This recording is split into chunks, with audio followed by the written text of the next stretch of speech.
into double figures now. 11 seconds, 11.5 seconds as he crossed the line last time around. That's 772 laps for the GTLM leaders. It's the biggest gap that's been for a long, long time. Well, they've only got 4 laps to complete, and then they've reached the overall record, would you believe? He's on 773 there as he's just ticked by. So 3 more laps for the GTLM class, and they will have broken the 1982 record of 775. GTD battle still ongoing, gap remaining pretty much the same there, on about 0.8 of a second, and it seems to be the case that Bertolotti has this in hand. He's under pressure, no doubt about it. He's got Jerome Blakemollen's bright white coloured Mercedes AMG GT in his mirrors. Cars 11 is the Lamborghini, and remember, this is the car that put in a time in qualifying that would have had it third on the GTD grid, but it was a penalty infraction that dropped the car to the back of the field. And great tactics and great driving from all of the number 11 crew. Mirko Bertolotti finishing the car, but all credit to Rolf van Eycken, Rick Breukers and Frank Pereira, because they've had pretty much sterling stints. There's been no weakness in any of that driver lineup whatsoever. And there it is, that's the GTD battle over, guys, because into the pits has come Blakemollen. He's rolled the dice, no more. He's had to call in, and he rolls down the pit lane now. His team await. There's the board being waved. It's only fuel going in, no tyres. So the refueler goes on. And as that occurs, the Bertolotti Lamborghini is already into the kink on the infield, now into the braking area of the right-hand western horseshoe, gaining ground, and Blakemollen peels off the pit road. He's on the pit exit roadway. That will bring him onto the track just inside the... And I think you should just about hang on to third place. I think the second place car will be Alvaro Parent. Has he gone through? I think he must have gone through. So he's down to third, yeah. So and the gap between the first and second place cars is now about 25 seconds, which is pretty much the same as it's been for, well, as long as I can remember, going back several hours. So the leading Lamborghini and Acura have been pretty much running in lockstep in terms of lap times, at least. After 800 laps completed here at the 56th running of the Rolex 24. You're tuned to RS2, IMSA Radio, part of the Radio Show Limited network of channels, live trackside here from the Daytona International Speedway. Don't forget the flag fall, the checkered flag being displayed is merely the end of the race. We'll have a full chance to discuss what we've experienced over the last 24 hours during our Michelin post-race tech show.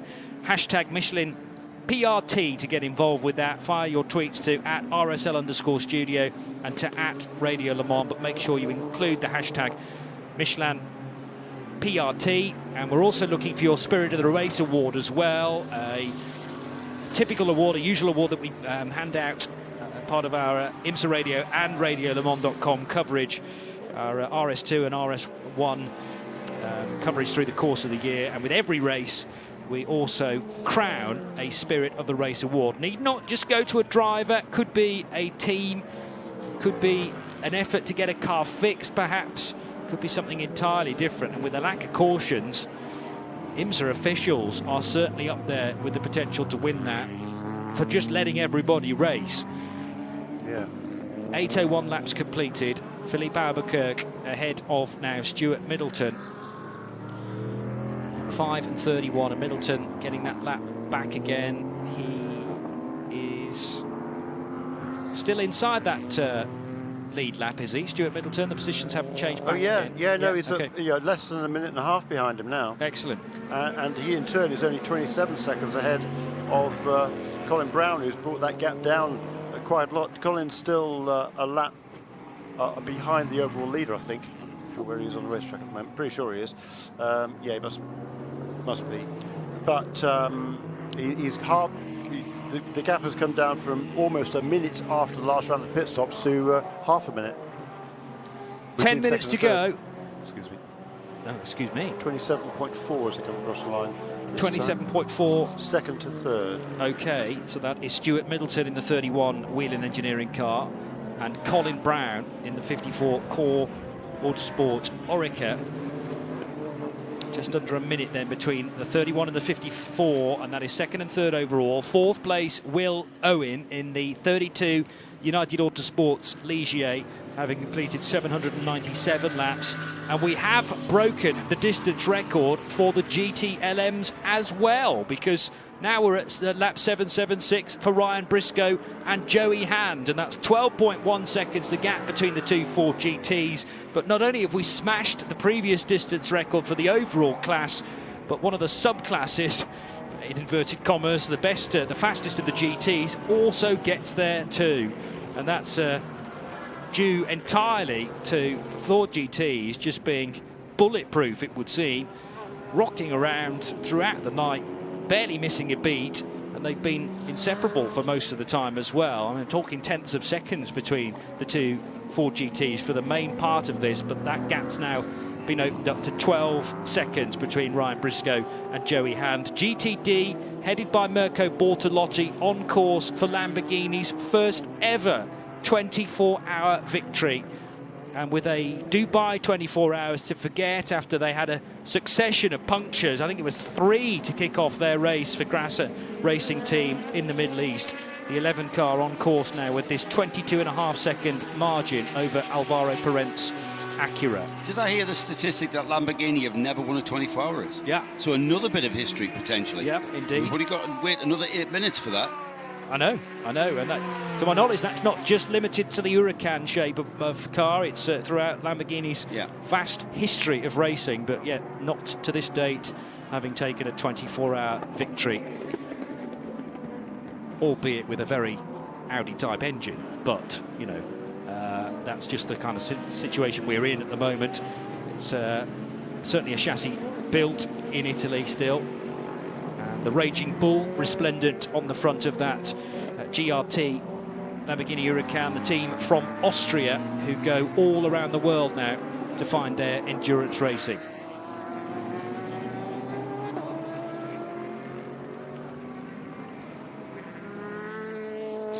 Also just hearing from Diana Binks down in as part of our Continental Tire pit lane crew that the 23 car is back in the race again, so they're continuing on regardless. United Autosports, obviously the 32 car will net them a great result here, considering this is their first Rolex 24. Fourth place for the 32 car, but the machine that's grabbed all the headlines in the lead up to this race, by virtue of one of the drivers being Fernando Alonso. Sadly, that 23 car nowhere near the amount of laps that's been completed by the sister machine, and has had several visits behind the wall. It's had punctures, it's had a braking. In fact, I think the braking issues hit the car on 2 separate occasions, because Fernando Alonso was struggling to get the car stopped into turn 1 and managed to do the first sector in under 10 seconds, purely because he did none of the infield, and then the car came down pit road. So it spent a long portion of its race in that United Autosports garage.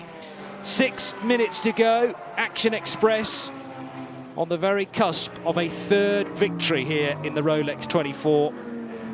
And it's looking more and more likely that it'll be a 1-2 finish for their Mustang Sampling and Wheeling Engineering sponsored cars.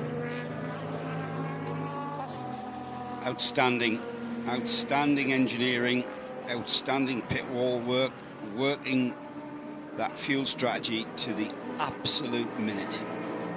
They pitted for their final fuel stop right on, I think it was 38.5 minutes to go, which is just on the cusp of their fuel window, what we've seen.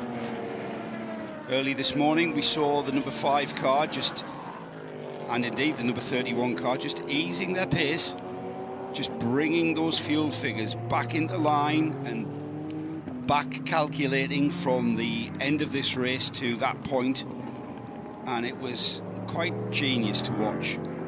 And now where we can see where we are, we truly do see the genius in that calculation there from the Action Express team.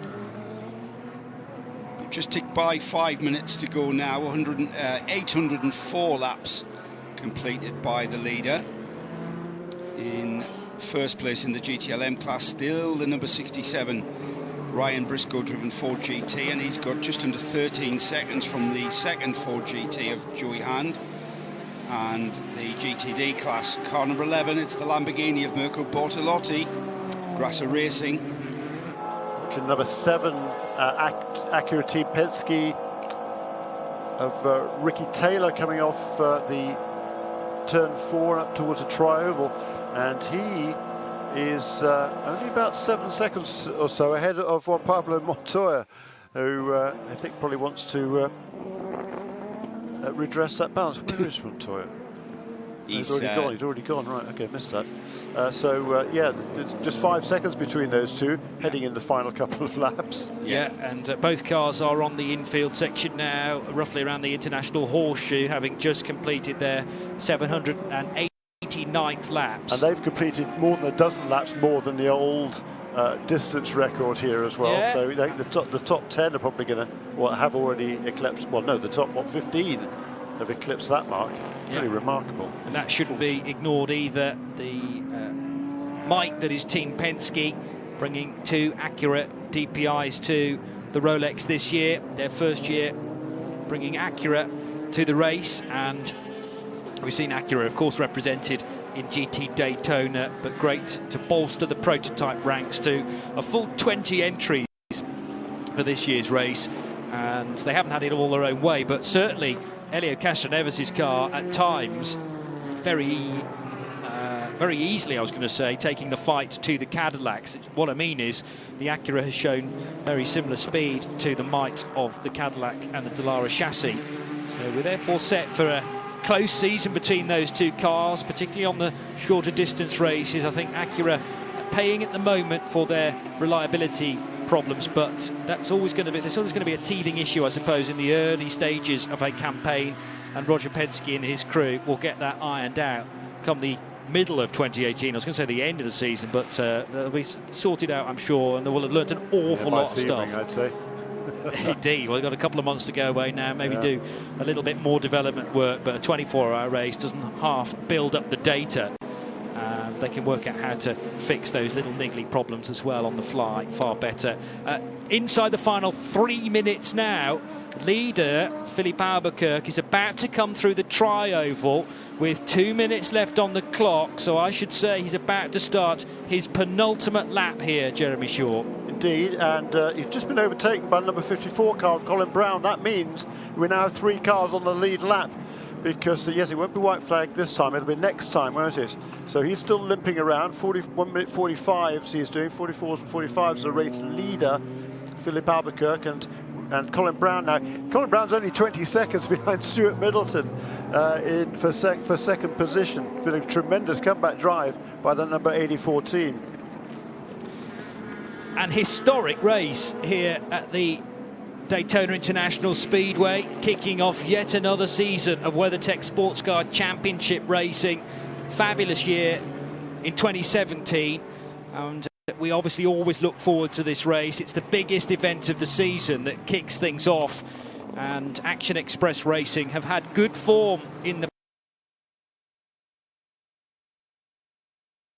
past. Likewise, Joao Barbosa and Christian Fittipaldi having taken victory on 2 separate occasions previously. Philippe Albuquerque has tasted the champagne at class level and already has a Rolex watch in his possession, but this is going to mean a whole lot more to take the overall victory in that number 5 Mustang sampling Action Express car.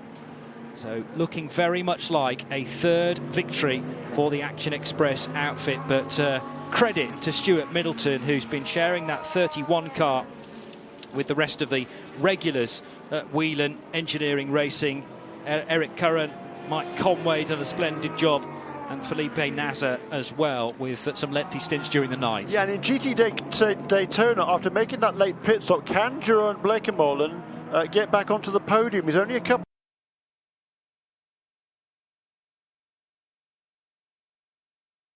of seconds behind Andrea Caldarelli at the wheel of the Paul Miller Racing Lamborghini.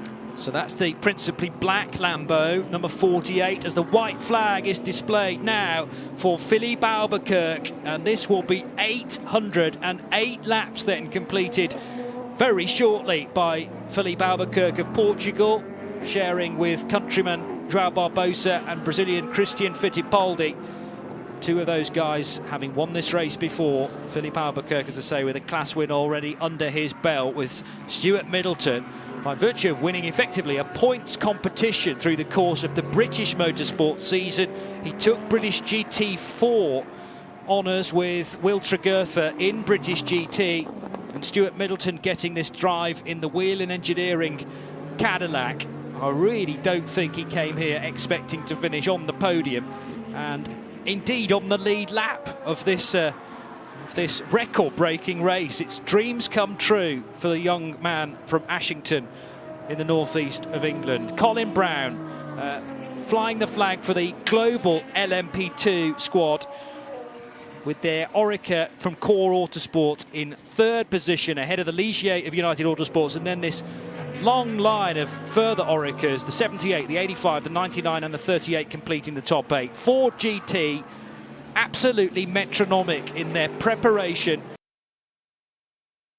Remember, Chip Ganassi is the Grand Marshal this year at Daytona as we look to NASCAR Turn 4 and await Philippe Albuquerque to cross the line after 24 hours and 808 laps. It's victory then to Action Express Racing.